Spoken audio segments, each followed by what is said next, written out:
How did your theater background prepare you for the scene in the water? It did it. But yeah, I remember because I remember you being in a jacket. The hood was like all the way zipped up here. You had heated gloves on, and I thought, this guy, I'm about to go into the sea. That was like, 7:30 in the morning. I will say, in my defense, I stood outside for 12 hours that day because the trailer, it wasn't even worth going back to the trailer because every time I would walk away, I get another question.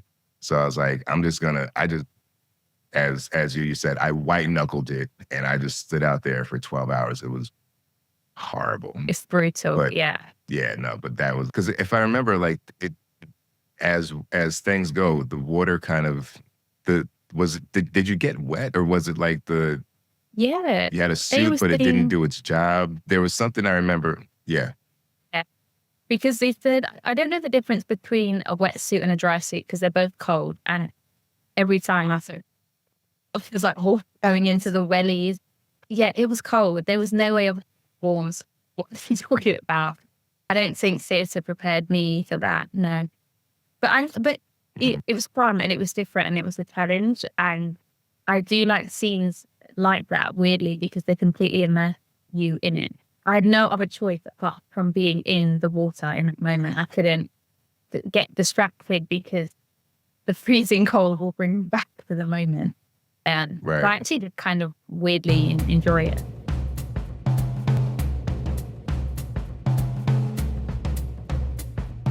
Let's Shoot with Pete Chapman is a podcast on directing for anybody that's, quite simply, ever watched anything.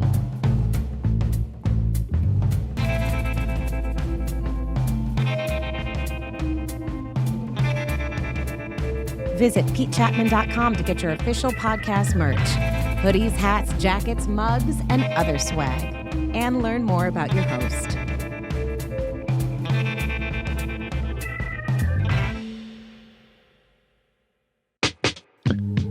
Let's Shoot with Pete Chapman is sponsored by the good folks at Scriptation. Scriptation is the Emmy Award-winning app for production that allows you to mark up scripts, transfer notes, generate breakdowns, and so much more. No matter where you fall on the call sheet, Scriptation makes it easy to go paperless, collaborate with your crew, and save hours of time. Go to scriptation.com/Pete to learn more and receive a special offer exclusive to Let's Shoot listeners. Now, on to the show.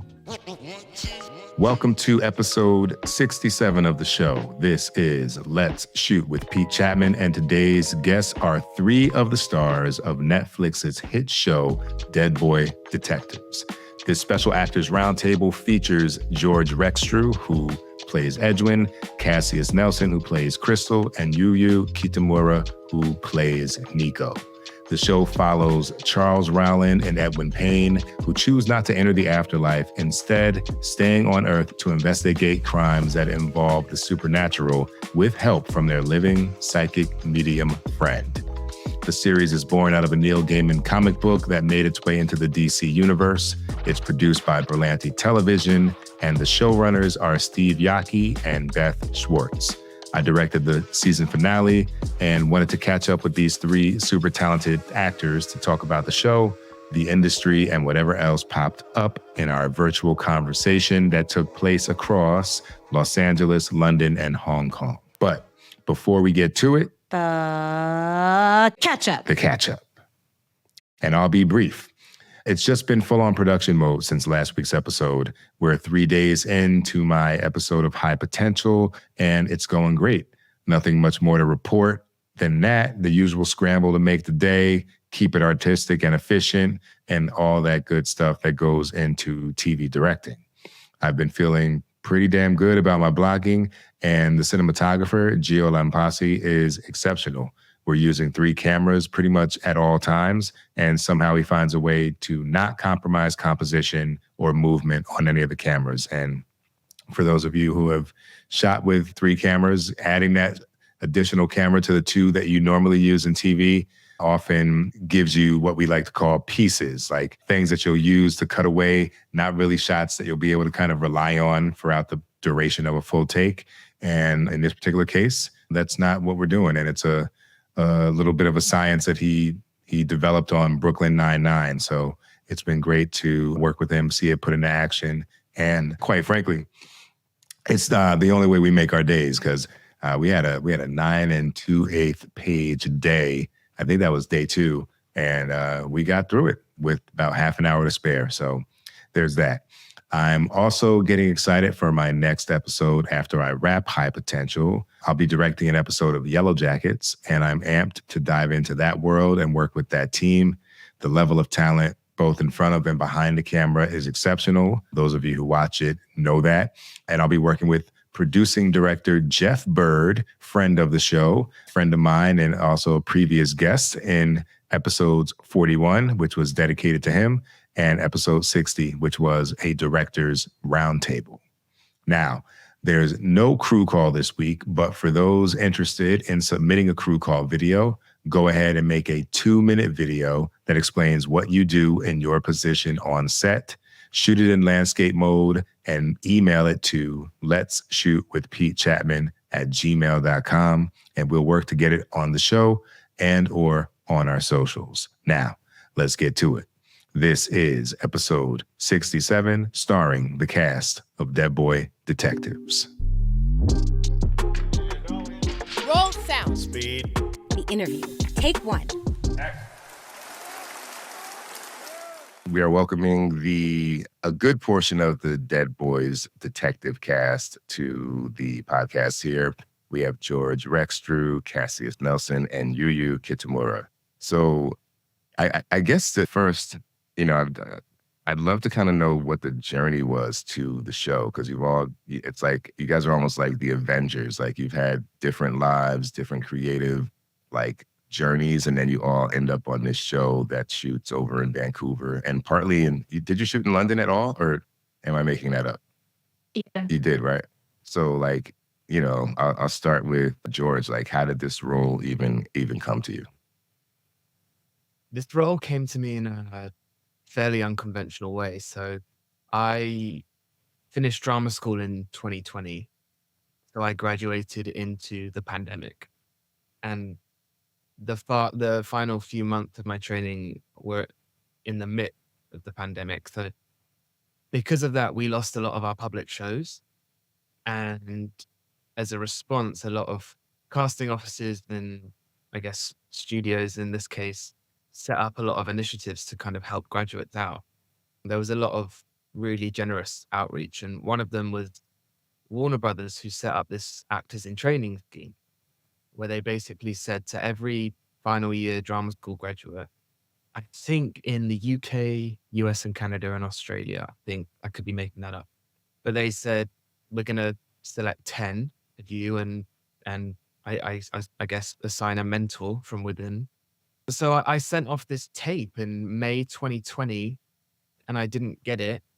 But then in September 2021, I had an email from the Warner Brothers casting office to my personal email saying, hey, we've got this pilot and we're casting this role called Edwin Payne. I think they were casting Edwin and Crystal at the time. Jaden was already locked in. Yeah, it was. And I ran it by my agent and they said, yeah, throw your hat in the ring. And 10 days later, I was offered the role. Oh, that's dope. Okay. That is one of those it was that easy, huh? That's awesome. Now, how about you, Kassius? How did it come to you? But mine was less exciting than that. I done the standard audition. I then self-tape because again, it was during the pandemic and we couldn't do any in-person meetings. And I think all of the casting was happening in LA when I was in London at the time. So I sent in my self-tape. And then I think in a couple of days, they wanted to do a recall, which I might have been with you, George, or we done I did a recall and then I've done a chemistry read. But I think it was within the space of probably 2 weeks. It was very quick, and then before I knew it, we were on a plane to Vancouver. And it was a very quick turnaround. Wow, that's awesome. And you? Similar to Cass, it was a self-tape that happened when I was in Hong Kong. And all of my actor friends that I usually would, self-tape with back in New York weren't available. So my dad was on the other side doing my self-tape with me. And from the moment I sent in my tape to the moment that I got the part, it was about less than a month. But I found out something after, which is honestly to my own dismay and also maybe lack of actual proper attention to careful detail. But I was introduced to the Dead Boy Detective in high school. And I had always read the novel. There's a chapter in The Sandman that I had, which was Seasons of Mist, which we studied in high school. But I remember back in high school, I was terrified of the comic book because I thought it was incredibly gory. And I was always afraid of, I think, the level of artistry that the comic book had. But I had chosen this chapter that was not the Dead Boy Detective's introduction chapter. And I remember after my exam, I was like, I'm going to put this one away because it is terrifying me. And lo and behold, when we were doing press for the show, we were in an interview. And one of our interviewers said, Season of Mist is my favorite one because that's when Dead Boy Detectives were first introduced. And literally in my brain, the cover of Seasons of Mist like smacked me in my forehead. And I go, that's been sitting at home for the entire time. And I was like, that is crazy that I've known these boys in my home for so long, but I was just so afraid of the comic book. And I tell you now, as an exclusive, this comic book has been in my life for far longer than I thought. That's kind of cool though. It might have been advantageous though, right? Than to kind of come in without like the pressure and connection to it. Maybe. I mean, I read the actual like Dead Boy Detectives, the first few ones once I got cast, just so I was aware of sort of the universe and the world. But their actual introduction, I've had it for that long. And also Nico isn't a character in the show.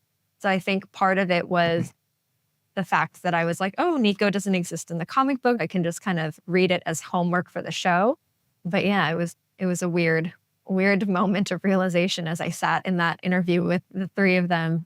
And it just dawned on me that I was holding on to this. So I want to dive into like specifically like doing the finale episode because it's rare that, you know, more often than not, I'm usually sitting here interviewing one person and we're talking about like, what's your journey? Or it's not someone that I've had the pleasure of working with. So people will have had their homework and they'll have watched the show and the episode. And I think getting into the behind the scenes of it will be interesting.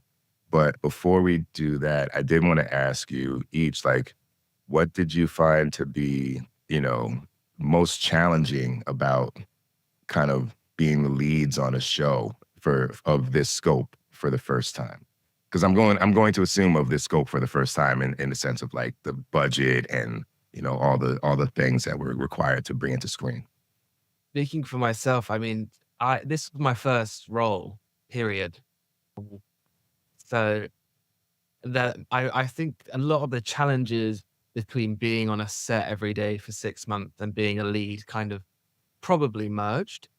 I'm so lucky and blessed that I got to play this role, but it was just every day was a learning experience. And, you know, I'd had my training at Lambda, which set me up really, really well. And I would have struggled on the show without it, but they don't teach you how to, you know, act opposite imaginary giant spiders or, Right. you know, I think back to that particular scene in the finale that we did in Esther's house.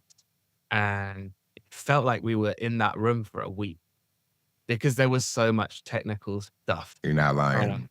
Especially obviously for UP and Kassius, you were in every setup, if I remember correctly. So yeah, I would say the technical side of thing, how important imagination is, especially I guess when you're doing a supernatural role. So yeah, that's probably what I would say.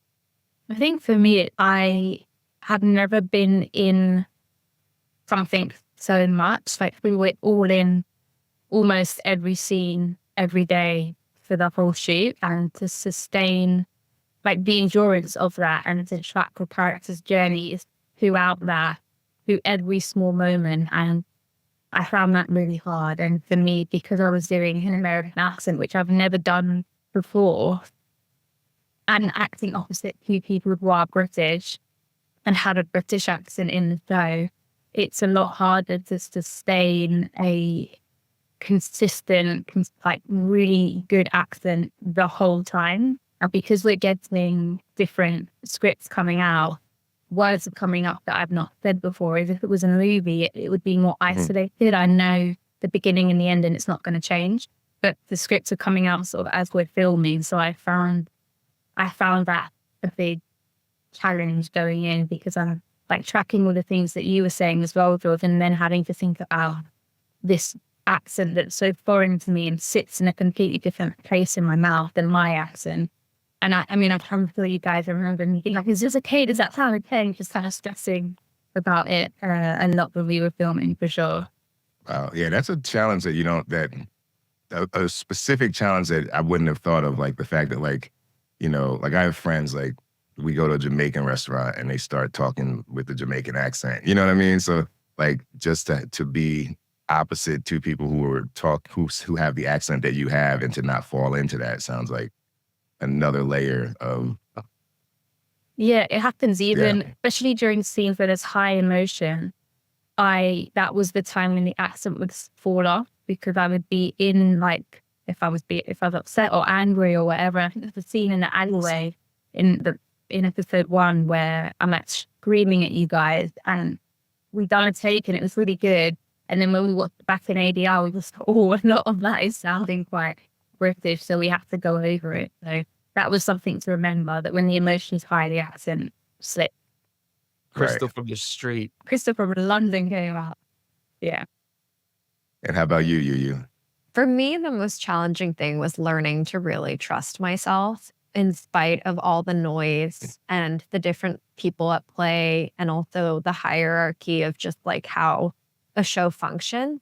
I think, while it's such an immense opportunity that I, am so grateful to be a part of, and I pinch myself every moment that this is my life, it was also really daunting to understand the weight of the show and also the weight of the role, and to not, let my brain go down different avenues, because it can get really loud when so much is happening and you're still on set, and your job is to, put yourself in your character and bring that character to life. But also I'm a person, and, like you said, the scope of the show is so large. And so to not get lost in the sauce was something that I found really difficult, to like find ways to ground myself, find ways to trust my friends, and find ways to really vouch for my character when people are trying to pull me and push me in different directions, and be confident in that choice. And I think ultimately, I'm so proud of the work that we all did, because I think it is a true testament of the fact that we all knew our characters so well that by 8, you see such a wonderful journey that, you've also taken us with you, Pete, on that. But I think it's also a testament of just, for me personally, it was learning how to do the job and learning to trust myself to do the job, because I knew I could, but it is such a job where it's a trial by fire. Is that the term? What's the term? Yeah. You know what I'm trying to say? You just have to like do trial it. Trial by fire. Yeah, you have to do it to learn how to do it. It's just it's like they throw you, it's like being thrown into a pool, and it's like swim, figure it out. This is really cool to hear though, because like I will tell you, and none of what we're talking about here was exuded in how y'all kind of came to work and came to play every day. Like to hear like this was your first role, George, is like kind of wild.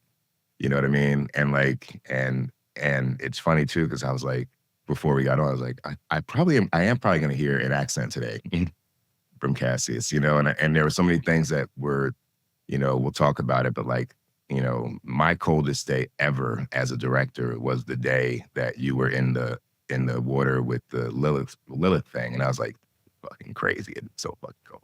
And you're standing in the water, and then all the stuff with the Yuyu's death, and just like the levels of like comedy and trying to like walk that tightrope of being able to kind of have levity and drama and action. Like you guys did an amazing job. I have one more question now that we're getting into it.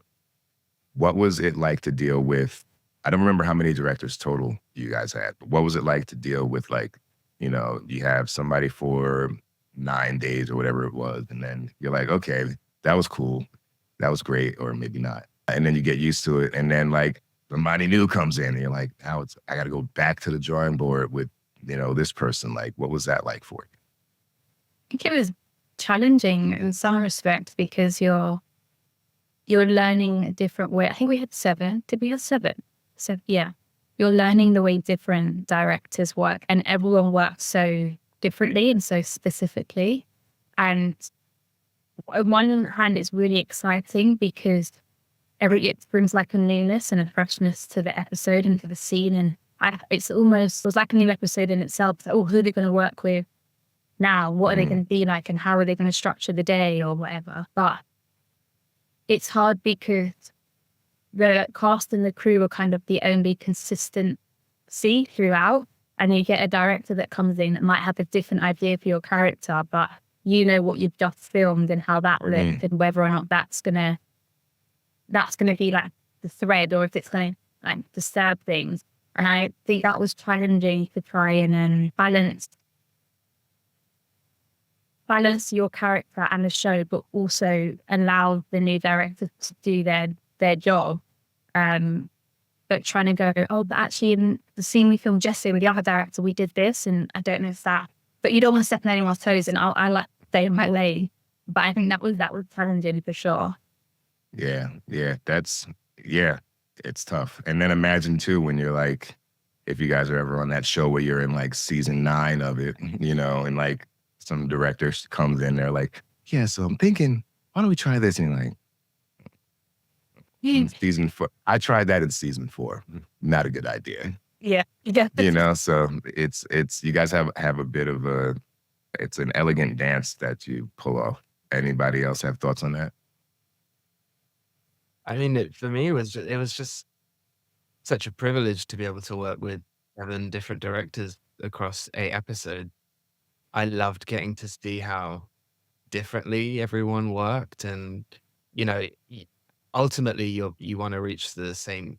There's a common goal amongst everyone, and I just, talking about collaboration, I loved everyone figuring out how to try and get the best result, because everybody, as Kassius said, everybody did work so differently.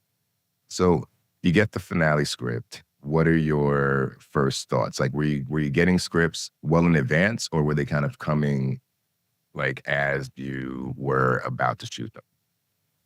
It was also a shooting, right? I think we got first drafts fairly early on. Oh, you're right. Yeah. There were a lot of, it's a color scheme, right? Probably we were on like gold and silver, bronze, rod, or whatever it's called. We filmed out of order, didn't we? For this one, which was... Oh, right. Well, yeah. when you asked Pete what the biggest challenges were, because I forgot that. Yes. So just before you came to Vancouver, we just finished episode 5, and then we had to jump to 8. So, and I think what happened, I don't know if you guys might know, but I might be just piecing it together, but I think someone had like gotten a pilot that might have been, or something like that. And they asked if I can move what happened? They asked if I could switch. Thing. Yeah. Yeah. And it was like, cause I was doing 6, and then they were like, well, and I was like, well, I can't move cause I have to do like another show, like, 2 days after this. And so then that's when 8 got pulled up to go after 5. And I had been prepping on 6, and then you guys have been shooting 5. So yeah, I think all around it was like this kind of big, like, and now it's so funny how you kind of like wipe your mind clean of these things, because I forgot that all happened. But yes, I think I might have talked to each of you about like, wait, we're about to do the finale. Like we just did 5. We don't. All right. Okay. So that was the nature of like receiving the script. Like, were you all like in a sense of panic, or like what were the emotions going on right there? Oh my gosh, this is the peak of what we've been working towards for the past 5 episodes. And I thought we would get 2 more episodes to really work our way up to this finale. And I remember thinking, oh my gosh, how are we gonna do this? How are we gonna do it justice? We don't even know how we're gonna act in episode 6 and 7. So I was kind of trying to imagine what I was going to do in those episodes to help drive what I would do in episode 8, even though we hadn't even filmed those 2 episodes yet. So I remember feeling just an overwhelming sense of, we've really got to pull together and how are we going to do this?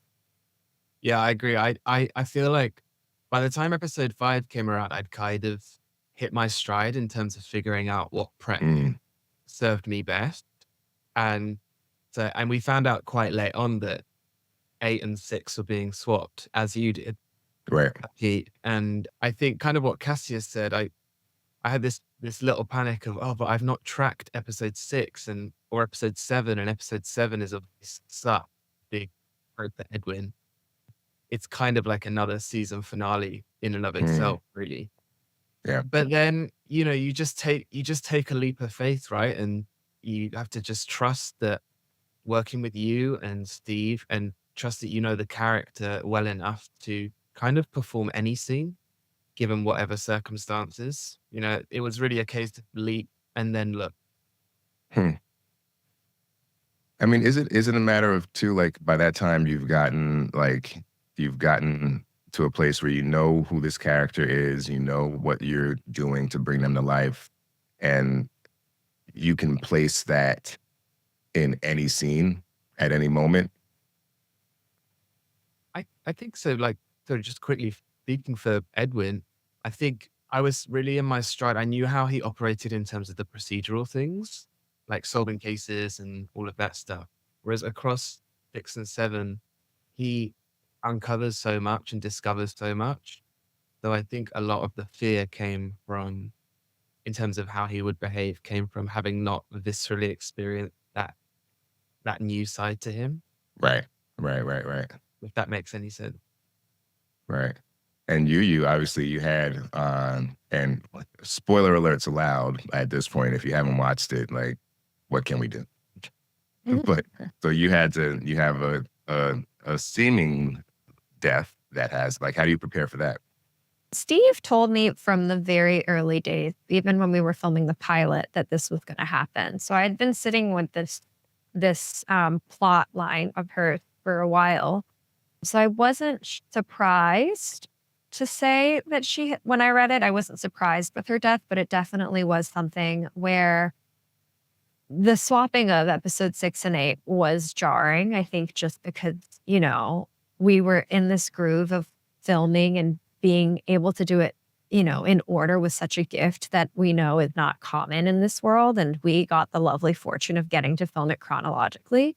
But I think it then just made me think, okay, if this is where my character's arc is ending, what does it mean for her to be in? What kind of state of mind is she in for 6 and 7? And ultimately for Nico's arc, what I really believed in was the fact that, we met this girl when she was so afraid of coming out of her room and dealing with grief, and what that grief did to her by forcing her to then be alone and be so isolated. Whereas at the end of the season, she is so open that she gives her own life up for these people. And what does that mean? And what would then happen to her for 6 or 7? So it was very much a puzzle piecing journey. But similar to George, I really noticed that after episode 4, and it might be because I was with everybody for the Lighthouse Lapers, and that whole episode was so fun for me because I really felt like I was part of the detective agency, as was Nico. That I started to have fun in filming the show. And I saw that from 4 onwards is when I could actually watch the show in a little bit more of a comfortable state of mind. Whereas the first couple episodes, I was definitely like white knuckling. I was like trying to get through it and overanalyze everything. So by 8, when it happened, I think it was the finale. It was such an episode of teamwork. It really was, I think, an episode where all the moving parts kind of had to work for everyone to be able to work in the safest and most comfortable environment to get the best performances out. And it's an episode I watch a lot with fondness. Yeah. So in the interest of, like, because I know there may be things that you guys would talk about that maybe I might not ask you about? Like when you think about the finale, like what kind of stands out for you, whether it's like as far as the work that you had to do, as far as maybe like this was the most fun, the most interesting, the most challenging, like what would it be for each of you? Because I'd love to get a sense of like how you responded to the different scenes or the different things that were being asked of you. The scenes I'm the most fond of is everything that we did in Esther's house, because I felt like we were really having to lean on each other and do this kind of choreographed dance.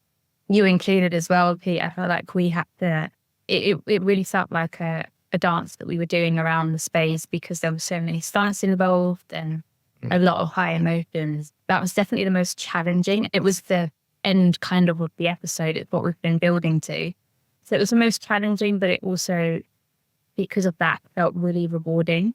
And I feel really proud that we were able to execute it in such a way, because it was so dense. There was so much in it, and this massive dance that happens around the room, that is something I look back on and always feel really proud of. Yeah, that was those were, I should have pulled up the schedule before we hopped on, but like we were in there a lot. We were in there.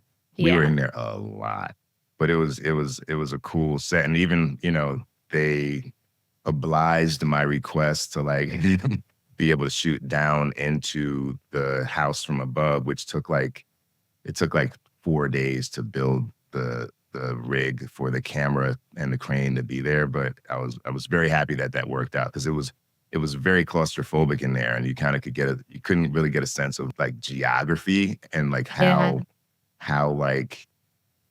much people were in danger just by virtue of like, where Charles was, where Edwin was, like where Nico was kind of crouching under the table. It was tiny, and we lived there for a long time. I think, speaking for myself, aside from the episode playing into my kink for S&M, I'm kidding. The thing that really sticks out is We're breaking new ground here.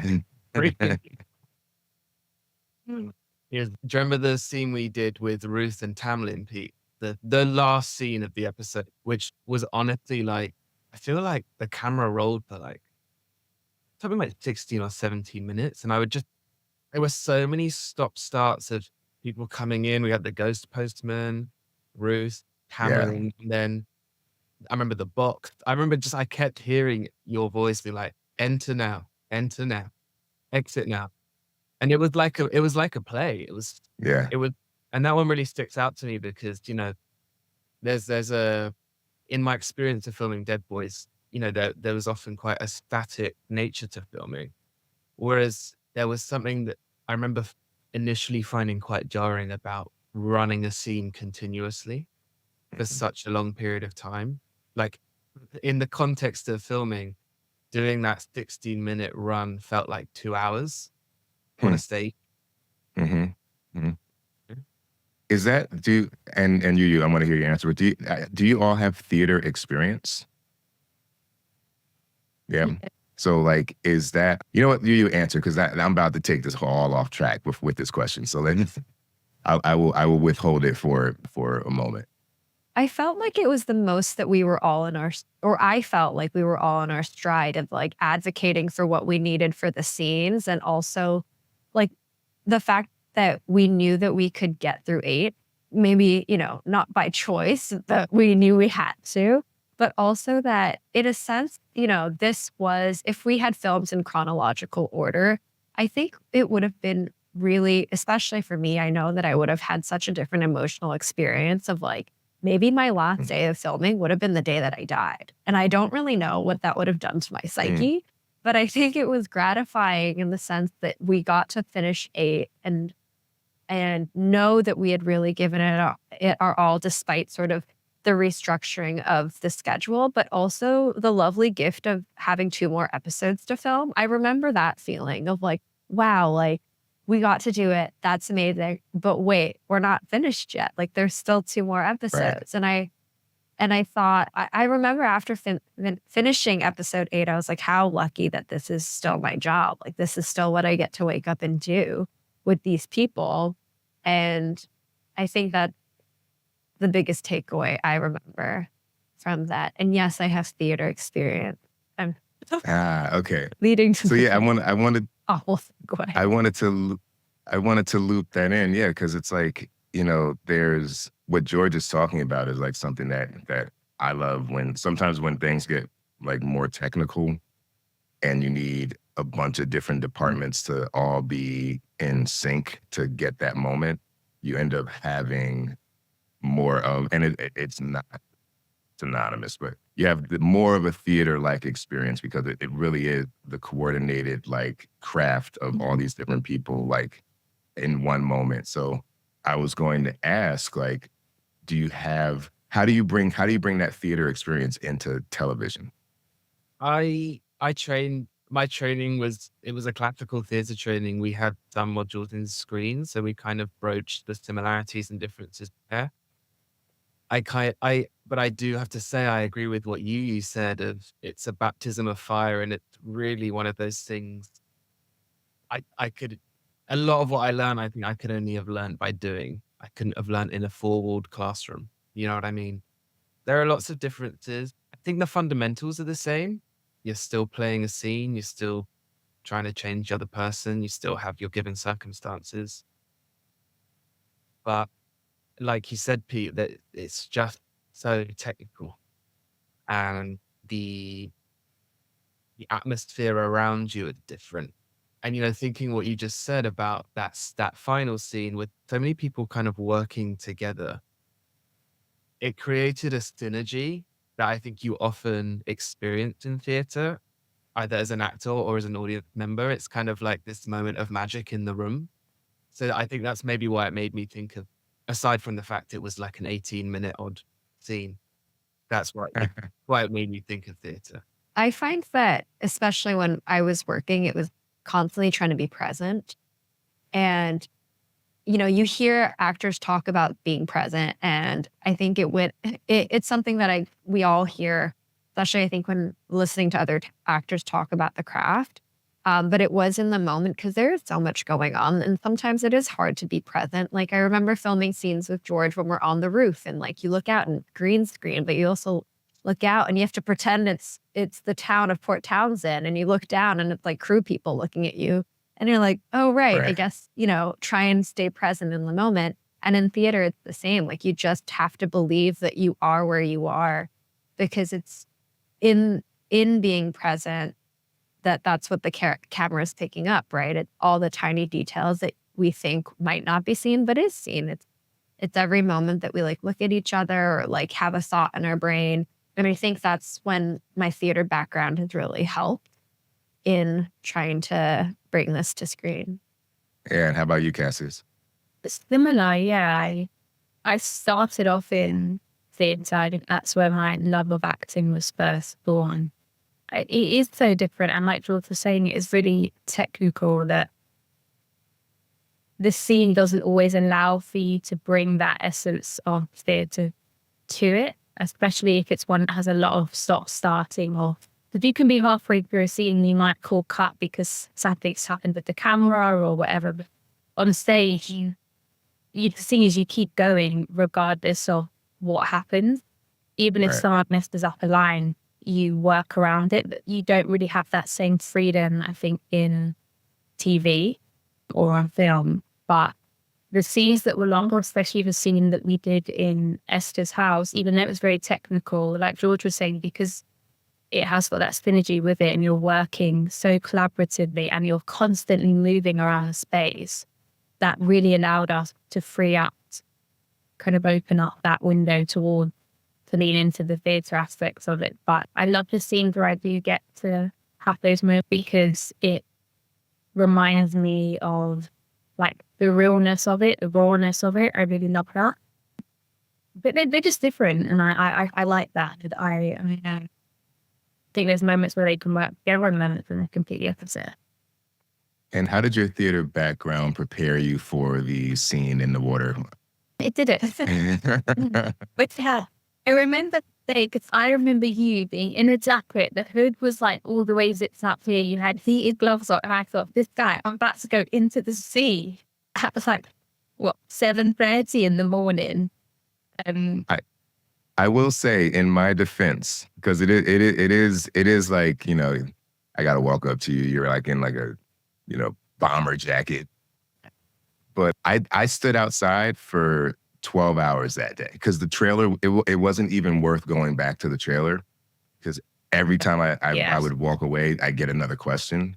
So I was like, as you said, I white knuckled it and I just stood out there for 12 hours. It was horrible. It's brutal. But, yeah. Yeah, no, but that was, because if I remember, like as things go, the water kind of, did you get wet or was it like Yeah. you had a suit, but it didn't do its job? There was something I remember. Yeah. Because they said, I don't know the difference between a wetsuit and a dry suit because they're both cold. And every time I thought, it was like going into the wellies. Yeah, it was cold. There was no way of warms. What are you talking about?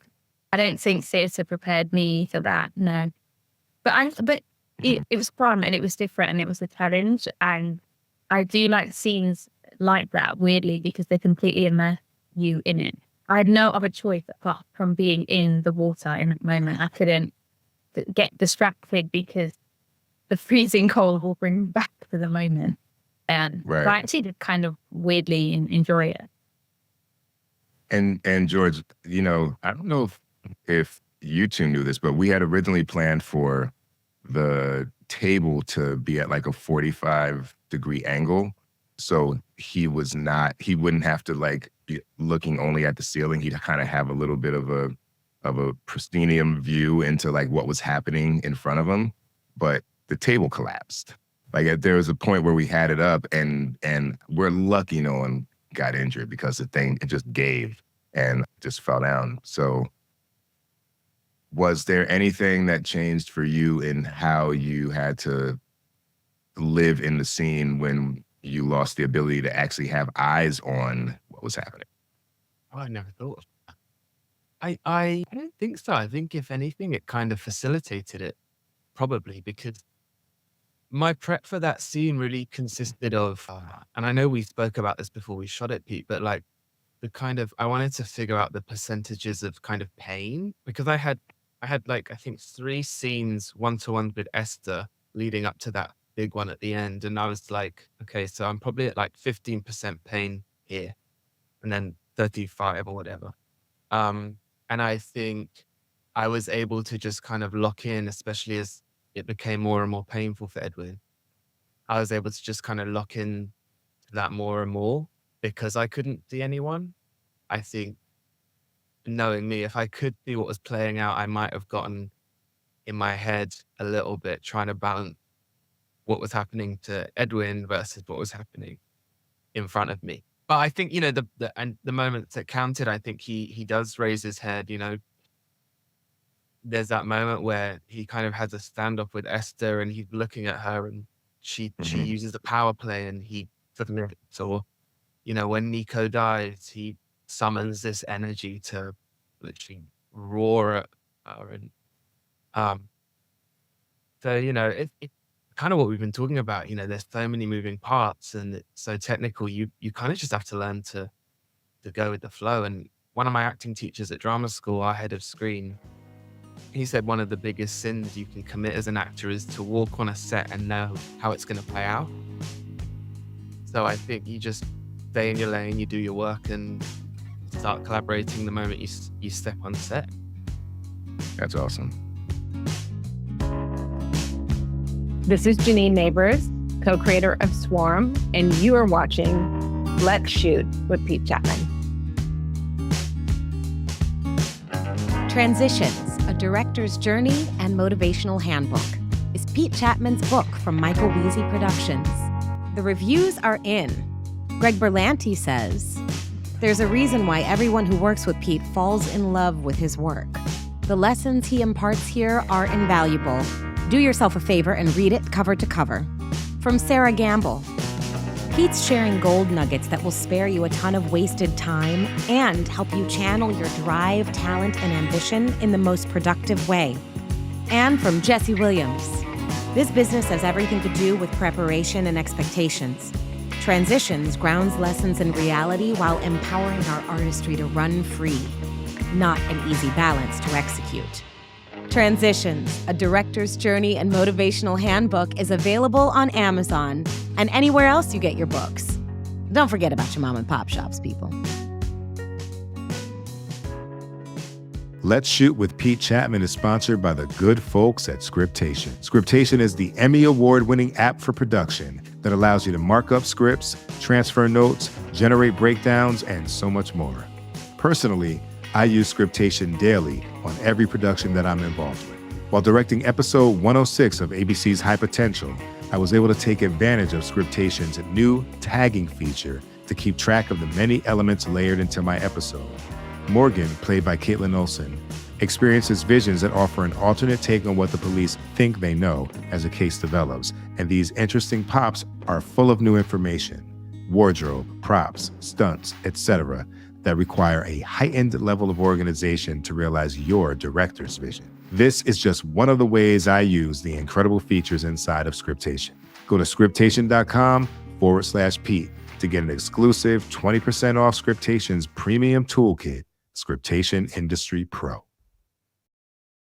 What will you guys take from the show as you move to whatever is next up for you? And if you have anything you can share, what might be next? What can we look for you in? I feel like I'm taking so much away from this show. It's been a massive learning experience in so many different ways. I think I've learned how to advocate for myself and also for the character. And yeah, I think ultimately we, to some extent, know the character best, but there's always a bigger picture than the one that you see for yourself. And I think that's true for a character. There's sometimes just so immersed in it, you can't always have perspective. But to really lean on directors and showrunners who can see, who have more perspective and more context. I feel like this show has been such an experience that throughout my career, it's something that's always going to resonate, or there's always going to be something I can look back on that will help me through a current project or help me through a current experience, because we started filming the show back in 2021. So it's lived alongside us for many years, and we've all had different changes in that time, that I think it's gonna be relevant to us for a very long time. I don't know how you guys feel about that. I mean, I know I completely agree, Cass. I mean, I'm taking away a lot of gratitude. It doesn't escape me for a second how lucky I've been to be a part of a show of this scale and a show period, and to work with, people like yourself, Pete. And it's kind of surreal. And off screen and on screen, I've learned so much. I know I've said I had a training, but this was like a postgrad and a PhD in and of itself. So yeah, I think, Edwin has my heart, but all the characters do, the world of the show does. And yeah, I'm just always grateful for it. Yeah, I very much echo what these other two have said. It's, I understand a lot of, actually, I don't understand anything. I don't know how any of this works. You know what I mean? I'm constantly learning every day, and it would be wild to me to even think that I understand how this industry works, because I feel like we know parts of, what it means to make a show, and we don't see the other side of it at all. So even to get to see the things that we have seen, I feel so grateful and so appreciative of what it's taken, so many different people to put this thing together. And I've felt like our show has been such a gift in the people that we've got to work with, but it's also felt like such a playground to get to be a part of. The supernatural genre, I think, is so interesting in how to approach and how to act and how to live in. And, I loved that we got to pretend with green screen, but also have these amazing, deep-hearted conversations and relationships with one another. And we got to, have wigs and also work with 7 amazing different directors. And it was all just a constant, every day was like a constant flood of new information. And so I'm forever grateful for everyone that's been a part of it. And it is something where I think it's a first that I'll never forget. I can't forget, how lucky I am to have a first show where everybody has been so wonderful. That's my takeaway. Yeah, yeah. I mean, not that anyone's looking for advice from me, but what I would say is, again, like I mentioned earlier, like the fact that this was such new ground for you all, and when I met you in Vancouver and we did this show, is not what came off. And not that it's about like, faking it till you make it, but I think underneath that is a quiet confidence, which is really like the most important part of doing this job, and like all the other, and doing a job in this industry. And because look, there were things I didn't, there are 3 or 4 things I did in that show that I've never done before, that I didn't really like let on. You know what I mean? I never blew shit up before. I never blew up a butcher shop. Like, you know what I mean? Like, I'm just like, all right, let me like talk to my friends who have, and let me, ask the right questions in the meetings, and make sure I like understand it, and then after that, like go by instinct. So, everybody's going through exactly what you were going through, and like we're collectively just trying to get there.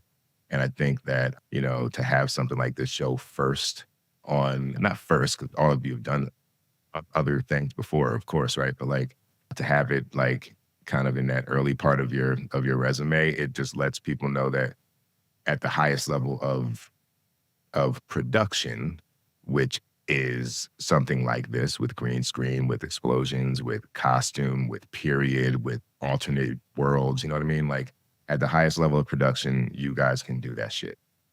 So, like that's like a beautiful canvas from which to paint more and paint more and paint more. And just remember that does resonate for the people that you want to work with. And for the people that it does not resonate with, you probably don't want to fucking work with them. Anyway, and that's a thing that like I've learned over time. Like you don't get jobs, or you like there's something you want and it goes away, or it doesn't happen. You're like, probably wouldn't have been great anyway. You know what I mean? So like finding people that you like to work with is key in doing your job. And just remember me when you have that big show and you're looking for a director. Remember that guy from back in. Cool. Is there anything anybody else wants to add just about the show, the process, life in general? Like, here's your moment. Or we can bid adieu and go to our respective corners in London and Hong Kong and LA. I have a question for you.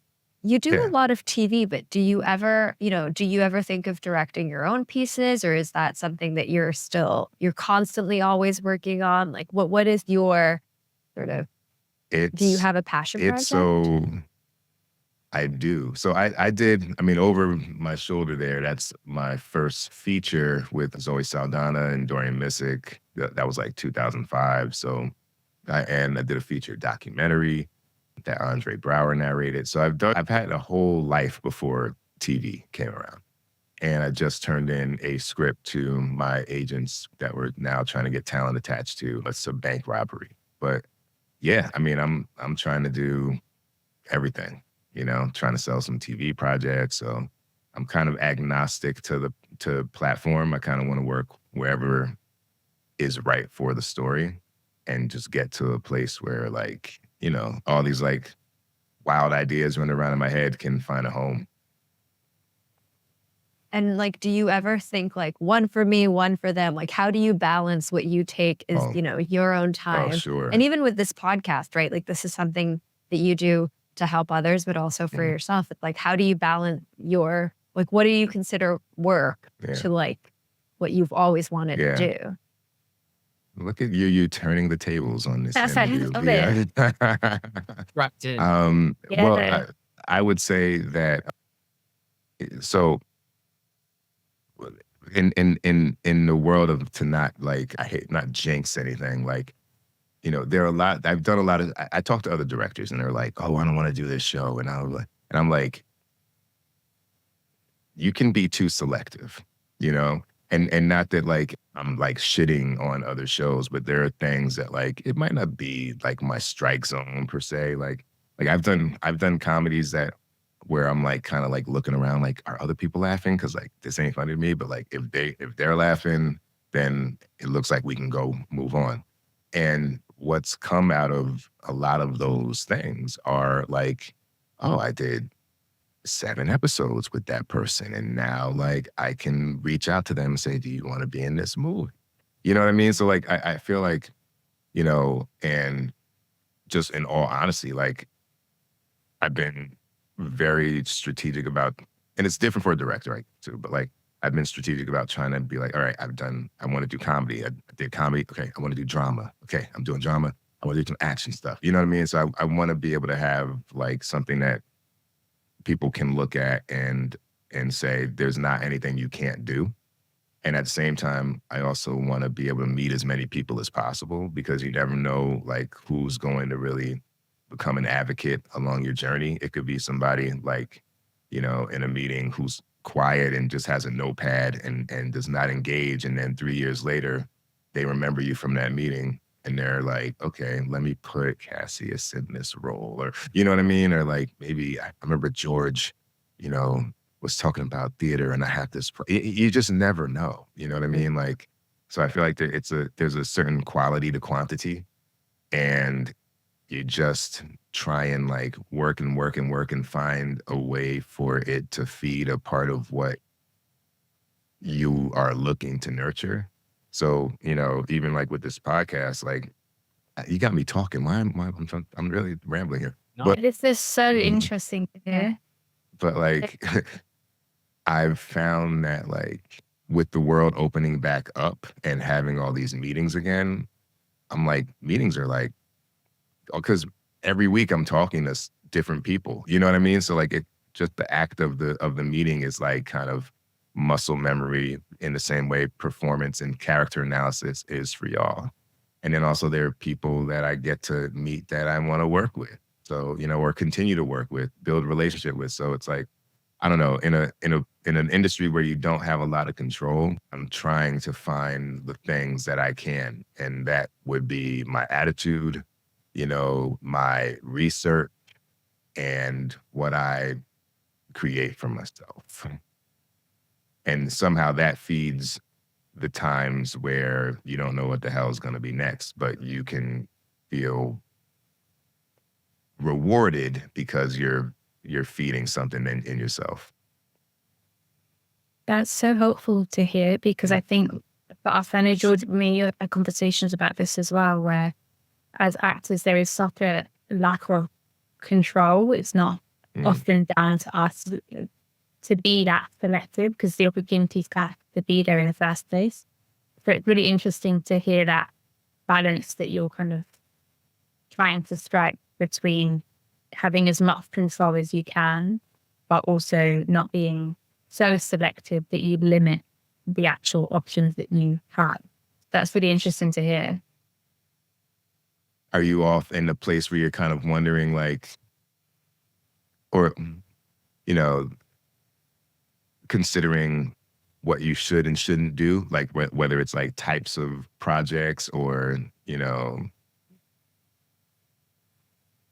Yeah, I think so. It's like there's not that much control that you have in the industry, and sort of trying to, work out what your next move should be. How should you navigate the industry? Yeah, there's not very much that you can, how do you take control in an industry that doesn't actually give you very, I don't know how you, that George or you. No, I agree. I mean, I think, it's just kind of what we've been saying, and everything you said, Pete, is so wise and really useful. I think it, I'm trying to stay curious and in and among, and find curiosity in the lack of control, I think. But I suspect, that will be a life's work, And it's true though. I mean, like it's funny. Oh, go ahead, you. Yeah. No, I asked because I think, I find myself often listening to conversations with actors on actors, or like people in the creative field talking about it. But I feel like directors sometimes are are in their world because they have to be when they're on set. They're controlling so many different avenues. And I never have time to actually hear or ask them why they do what they do, or, how their brain is. And there's so many moving parts. And for us, sometimes, we're only a section of it. And the director really has to be somewhat of what the word I'm trying to find, like part of like you're conducting an orchestra, as they say, right? Like there's so many moving pieces. And so I wonder for you, like how your brain work. I'm not asking because I'm like, oh, I'm at this stage in my career where I'm at the beginning. So I'm just trying to soak in anything I can. This is a free masterclass and having a conversation with you. No, this is, I think that we're all at the beginning forever. You know what I mean? Like, because tomorrow they could be like, no more movies. You know what I mean? And like, then there'll be like a new platform and we'll all be new to that platform or whatever it might be. But like, you constantly have to like renew and revive and, reward yourself and appreciate where you are, because you can very easily fall into a place where you think you know what you're doing. You're like, I got my process and it works. So you can't make me change it, and like, I think that's where you really can fall into a place of like atrophy, and this came up in another interview with another actor that I think it will have already run, with Asia Naomi King, who's in Lessons in Chemistry. And we were just talking about like, it's this weird thing, but I kind of feel like there is a level of control that you do have, but you can't say it. And it's arguable if it's true, but like, I gotta have something that I hold on to. And I do feel like I tell like director friends all the time, like, and I wonder if I'm,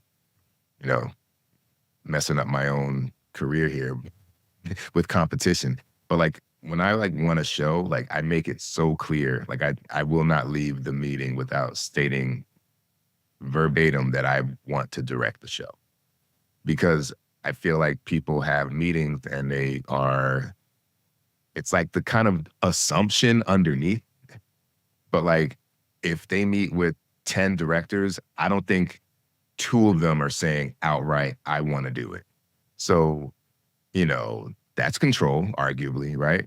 You know what I'm saying? Like, and then like, how much prep do you bring into that meeting? I don't know. I do feel like on the other side of the curtain in whatever we all are trying to do, there are people who can tell the honesty and integrity of what you're doing. And so like, you just gotta trust that over a long enough timeline, that's gonna reveal itself. That's my 2 cents, Yeah. Thank you. The great 2 cents. Like, very nice. Curse is full. Yeah, man. Well, cool. I mean, that feels like we have like 2 uniquely different conversations, but this is actually the stuff that I'm most kind of intrigued by personally. I find like I want to try and have like the craft conversations, but to me, like what we're talking about is really the biggest driver of a career, like, cause there's a saying like, you can't learn to control the horse until you can control yourself. And so like, how do we find out how to control ourselves in an industry that's like 10 wild horses all at the same time? And, these kind of conversations are really cool to me, and they inspire me, and I get something back from y'all. So yeah, I'm sure people listening will too.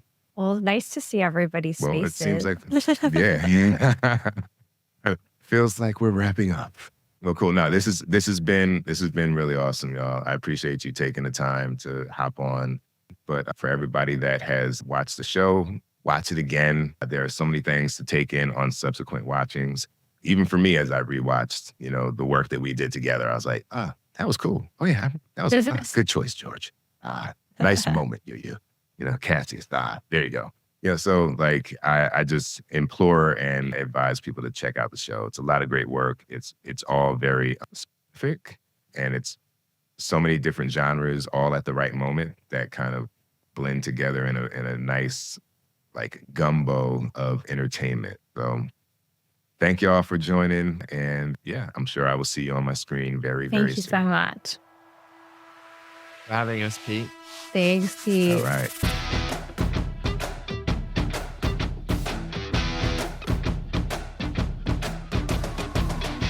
What's up, people? This is Pete Chapman. Follow me on Instagram and Twitter via @PeteChapman. Follow the pod on IG via @Let'sShootWithPeteChapman, and hit up our mailbag with questions, suggestions, or hey, donations if you're feeling like it via let'sshootwithpetechapman@gmail.com. And just in case you need to know how to spell it, that's Pete with the last name CHATMON.